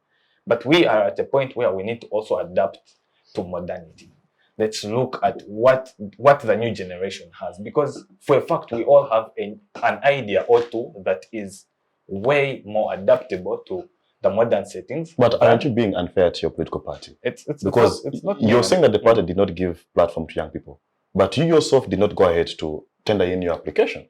Well, so should the party just go and pick from if young people don't have interest? Did it call for applications? It's not that it didn't have interest. Did the party call for applications? Yes. No. There were applications. No. There were applications. There were intentions. There were applications. Because applications come with paying money, getting receipts, getting nomination papers, getting seconders, and being nominated. Parties have internal democratic processes. And if that is the case in FDC, well and good. No, we have seen different political parties have different ways of handling the internal processes. The problem I have with you is that you want to start cajoling us and making us believe. But I want to tell you what you know about NRM, because NRM has been tango doy, even for speakership race. People picked nomination forms. There was the mediators, everything. Even for Museveni to be flag bearer, he picked. Mbabazi Kemi did not pick. Even in 2021, they called him. Museveni picked alone. He paid his 20 million. Even for members of parliament, they come and pick. We are watching. Even the councillors, they pick. Please. How can they never picked. Where did they pick? No, they picked. There was no picking of forms. Can I? Yes. Bring evidence. As you summarize. I follow Uganda's politics. Let me get the evidence. Okay. Proceeding with what I was saying. Again, I say I give a stem to to the discussion. We were supposed to hold NRM youth elections in 2020, which were postponed to 2021. Now, the role of having these structures, the youth structures, is so that you can pick or have an insight into what the youth are bringing on table. Because again, as I said, one or two ideas are way more adaptable to the modern setting than it is in the previous setting. Yes, these same elections again were pushed to 2022. So we are having the same leaders who held positions 5 years before 2020, still being the same leaders in 2021, 2022. You get? Are you getting my point? So you cannot necessarily say that we're going to October. The year is going to end anyway. And these are now not youth that we are talking about. Are you eyeing the position of chairman of the NRM? Pardon? Can you eye the position of the chairman of NRM? Well, again, I'm a person who just 1 second. Yes, please, it's fine. Actually, this led to a court case that was filed in. So they didn't pick. They said they went to court. They picked, but they were not nominated. Okay, the SEC took a position that you've all applied, but I think we shall choose ABCD, and that SEC resolution led to a court case that was filed by Counsel Rutaro. And there is evidence here. Are they still in court? The point is, the process them with no cost. had an aspect of people applying, which he did not do. What I'm saying. If you're telling us that he applied and SEC did not nominate him, maybe I want to guide. Okay. Before the application starts, SEC must commission it. Nobody can commission those SEC. So the same SEC can. So actually, I think those people heard that SEC has said and went to court. Let me tell you one thing. There was no picking of forms in this country by NRF members. FDC picked and people voted in the direct. DP did not pick. I think that Siranda was chosen in a cocoon, and that's it. Let's be. No, I think you're being dishonest. No, I'm very honest. To this conversation. I'm very honest. SEC, it's only NRM SEC. No, NRM SEC commission. There is Tango Doi. Even before the Anita monks became speakers, they say you tell people to come and pick forms. It's in Chadondo on a desk. Media is there. Okay. Let the audience be our judge. Yeah. And they can go and verify. Yes, they should verify. If NRM candidates picked nomination forms and were indeed selected by who was giving the forms? Honorable Tango Doi. No. On behalf of SEC. On behalf of the party. SEC is the party. And when SEC is not even there, actually Museveni is the party. If Museveni is the one who decided that these guys must have 10 years. Okay. The audience shall be our judge. Aruho, just 1 minute. I have to give Regina just the last minute, and then we wrap this up. In just 1 minute, conclude, then Regina. Well, again, you're all saying maybe this or that. You have good views. I personally wanted to contest for NRM Youth League Vice Chairperson under Western Region, which interest is still there, and Roy knows. So I can't just jump from A and I go to Z. There is always a process. We are young leaders. We have grown up in democratic spaces. Okay, save for this jurisdiction. Democratic. I've grown up seeing how real democracies work, and I want to take the necessary steps. I don't want to be the sort of people that people will say, he was just pushed. No. Now, the thing with EALA is that, yes, as the party needs to really clean itself up. Yes, because it is very ashaming to have the same number of people, the same faces in one assembly, proceeding to the second assembly, and Okay. they proceed to the third. Fair enough. Regina, these ones are very active politicians, and you can see the way they're arguing. Yes, I'm actually about to. I was wondering how will they clean that house? We shall give you uniform. I don't know. Regina sweater. Regina, I don't know if you're political or you're apolitical, but what's your comment about this whole process? I'm non-partisan. You're non-partisan. Okay, but your comments as a Ugandan. The thing about, he actually mentioned democracy. Now, when you mention democracy, yes, I come and sit at the table. All these things you've been talking about, where the documents that are supposed to be public are actually now supposed to be asked for by the person going to represent you. That is already behind the door. That is not democracy. A situation where, like you have said, it is the same people leading over and over again. Yes, like someone said, they are going to make it their house. And if someone has established their home somewhere, they feel like they have the authority over it. If the law says in the constitution that this is what is supposed to be, but when someone has established their house, they'll not even listen to that. They'll be like, oh yes, the law is there, but this is my home now. And for that reason, I'll come and lead again. I don't know what solutions your party, which I do not remember, has to clean out their house. At least I know for this one, that is an issue that can be presented, that, maybe they do not even know what transparency or public documents means. Maybe they do not know these policies. I believe that can be rectified. Okay, just lastly, Rugumayo, for obvious reasons, because at least you showed further interest. The National Unity Platform alleges to have support of the young people, and it alleges to be a young people's party. But here they are not allowing a young person to offer themselves for leadership. Are they being hypocritical?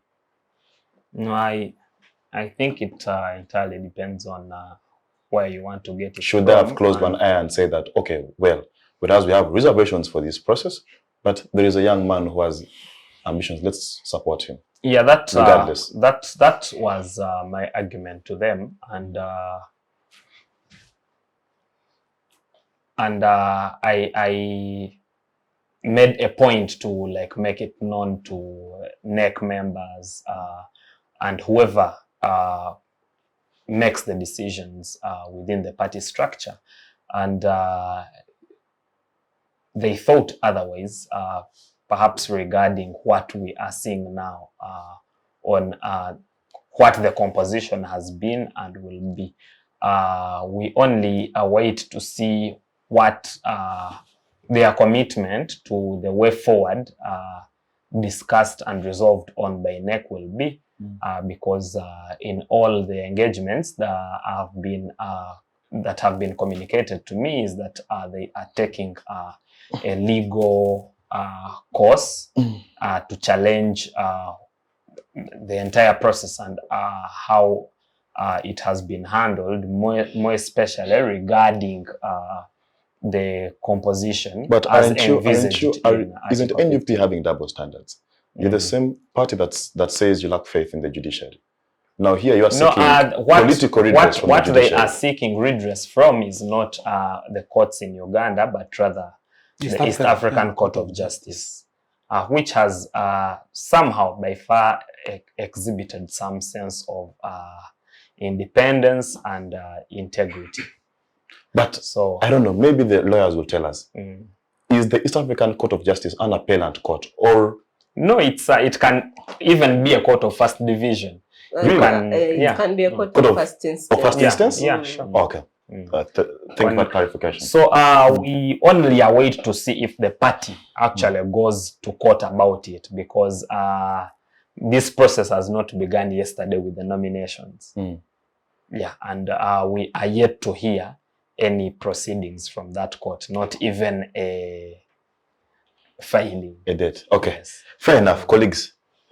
Our time is fast spent. We need to be out of this place. But it's only courteous that I give you 10 seconds to just say bye to our viewers And maybe any last words, but in strictly 10 seconds. I'll begin with you, Aruho, as I move towards Brian. I strongly urge our youth to, one, politically to take up and try as much as possible to get involved in the political processes of Uganda, because you never know what the future holds for us. Thank you. Okay, thank you so much for having us today, and thank you our viewers for always tuning in and following these conversations. But it is not enough to simply converse or always tune in and watch the Youth Roundtable. You need to take action.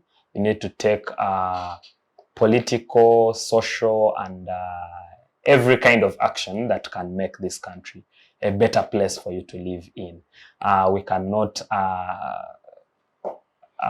put our hands aside, or maybe say this is for the Bryans to discuss about, or even when you are in the bar and living that life, at the end of the day, even your ability to attend nyege nyege will be discussed and resolved at a political stage. Yes, So it's not about let me keep quiet and simply enjoy my life. You need to take part, because whether you want to take charge in politics or in the governance, whether you don't want, the governance will want to take charge of your life.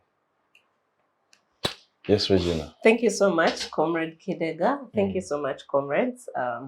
Brian, Roy, and Aruho. It's been a pleasure, really. I've learned so much. I've actually absorbed so much. One, as we go, I work with Tree Adoption Uganda. Please, today, adopt a tree. You are just one tree away from a different climate.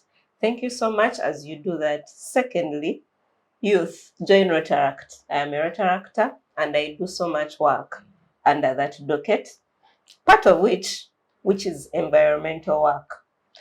Thirdly, please do not be a political fool, like Comrade Rugumayo has said. When you keep quiet about all these things, they will eventually affect you and trample you under the mat. So thank you for always participating in this. It is your right, actually. So thank you so much for this. Yes, Brian. I don't want to say much to the viewers. Thank you for spending your time. We live in a captured country, and the fight to regain our country is on. We join forces, we'll capture our country back and enjoy our resources very properly and have a prosperous country. That's why I participate in anything I participate in. Well, We need to recapture our country or regain it from the ones who captured it. You want to capture. All right, colleagues, it has been an amazing afternoon. Yeah. Thank you, Comrade Brian Atuheire, Comrade Regina Namugerwa, Comrade Roy Rugumayo, Comrade Brian Aruho. Thanks for sparing time to be on this episode of the Youth Roundtable. To our technical team, thank you for ensuring that this show is aired right on time. Well, my last words, I think, would be the words of Kwame Nkrumah when he convened African states leaders or aspiring leaders. And he had this to say, that seek first the political kingdom and anything else shall fall in place. So perhaps, young people, you should focus on taking up political spaces, political discourse, and then we shall have conversations around unemployment and other issues as well. For now, have a lovely week. See you next week, same time. Bye-bye.